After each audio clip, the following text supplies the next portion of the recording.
ole clear tu ten zavain che bai le vek ole itu lai chu kan han re de ole ka achan chu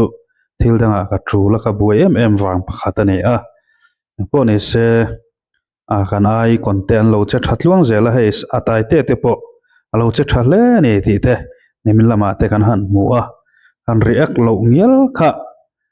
thil ni thaining ka hrelowa chu wangin kan react ve hrim don ane thlirang o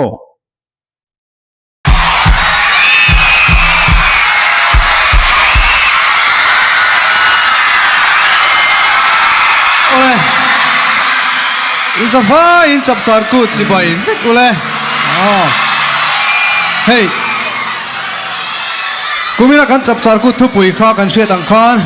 hoi hom na ti khani a mizo nun zemoi hoi hom na vong nung tu choi nung tu ni zel turin kan som du chewa ti chuan chu mai ba ka thlong ngai na te rinom na te dik na te kan sa vain vong nung zel angu ti kan soima sa du ni ti chuan in viniar kal khom zong te in zava in ka mangai vek cheu ani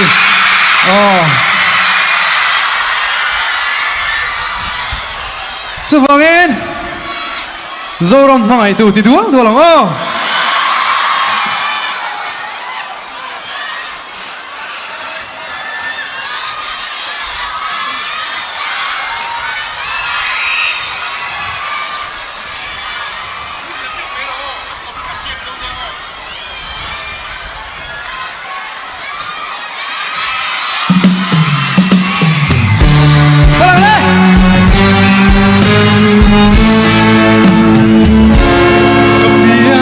zoram tua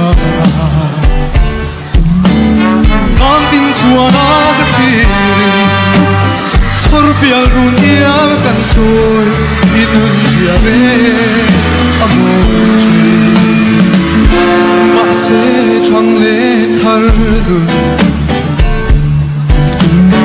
amoi lo ti nan se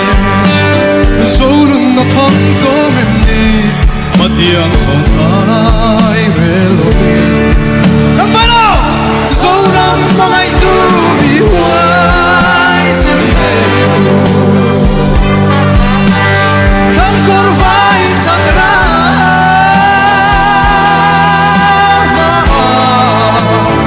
in sa mai dorem le zoram paran dia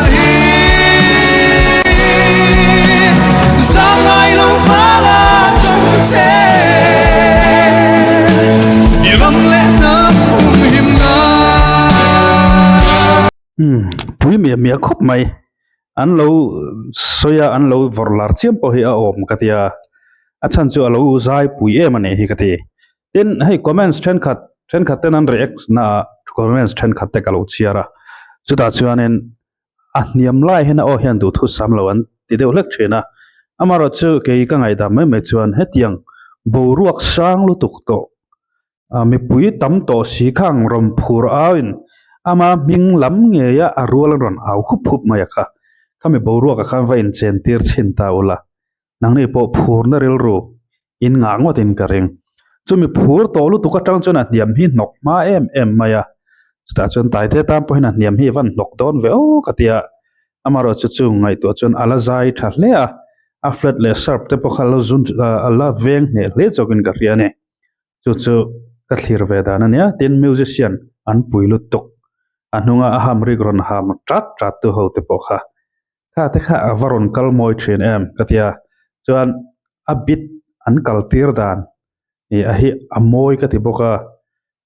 enge aron rage lek ang kharon om thin ta chumi chu tin a bit ron in off chhodat lai te kha angai nom ka ti chuan anunga second voice ron siam thin tu te second voice ron pe tu te so an vahan thiam tak azai hi aron ti fam kim ngoi a harmony la ya ka til in choi moi tak ron om chowa kha amoi ngoi ka te sei ban chak tak em soi treu du tok potang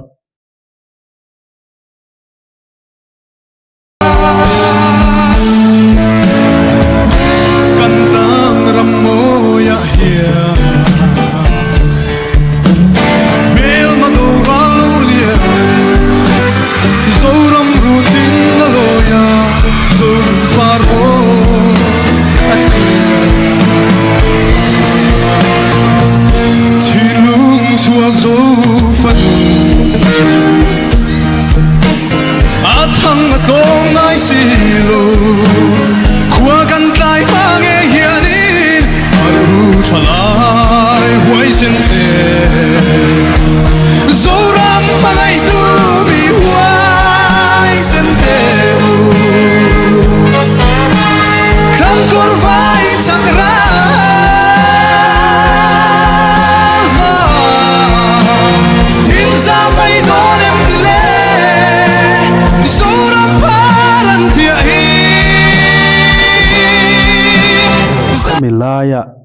a music ron chuk thla le taite o angil maralo kalai aron in tok lai ta khang lai ta kha apui ka tia music angle an siam hen ringot mai music mang khan angle an siama heta a music kha alai taka o taite o ron chu pheina atlu ron pheina lai khan right triangle in a in tan chowa chon a music kha khami right triangle sang lai taka tang khan a peak lai tang khan ten aron chuk thlale ta aron chuk thla je je ya chon taite o kal ngil pheina na va in tok le lai kha a saxophone an tiame some ham tu tena an ham aron chuk thla music ron chuk thla va in to na lai borvel taka ava hanin tok moi tak em katiane ngai thla zelang ava ni nom lo em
Mai lo vala trong ta che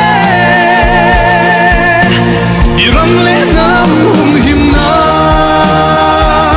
so ram pai tu mi huai sen te kham kor vai sakra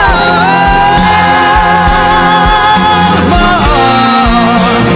in sa mai dore pile so ram ve khalai phei chu a thloi na thlok phei del mai lom le kha chu a o kha a vomin ron vom moni o ti tur ne a kal ngil phei si thlok lai ka then khat thlok hi che he ten da thlok a chun a in koi thlale ngala ma se ni chu ti hen a thlok phei ngil wang mai ne wa han pui tak ram kia hi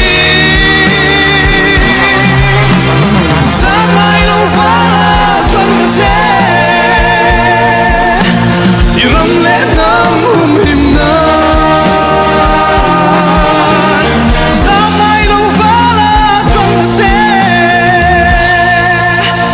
iram le nam him na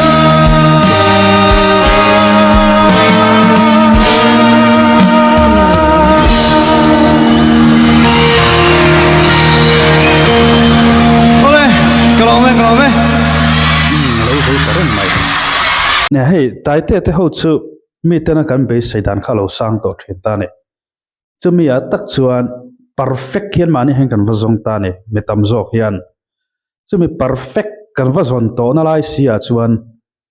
an perfect lo na lai te lo lang zeu thin khan kan ril ru kha atin nual bik thin ta ne entirna an tu na kan comedian te jinga mi te emo kan milar then khat zailam ni lo vakal ho kha khang ho kha ron zai ve ta se kan te na level chu niam ngatang timayang tong moi lo ni lo se kha kan be saidan chin to kha kan nei don ta ne ma se taite te ho chuan in perfect kha kan zong to thin sia kha perfect kan zon to thin na lama khan kan be sei le luat lutuka khami an va phak lo khan kan han soi sel ta thin ania amaro su tiang su ni lo an ma ani level kan da san lutuk na atanga a ai sang han be se le zel na kha atiang ril ru kha pulo taila an ma ani theina tak tak am ma ni ti ma ni tu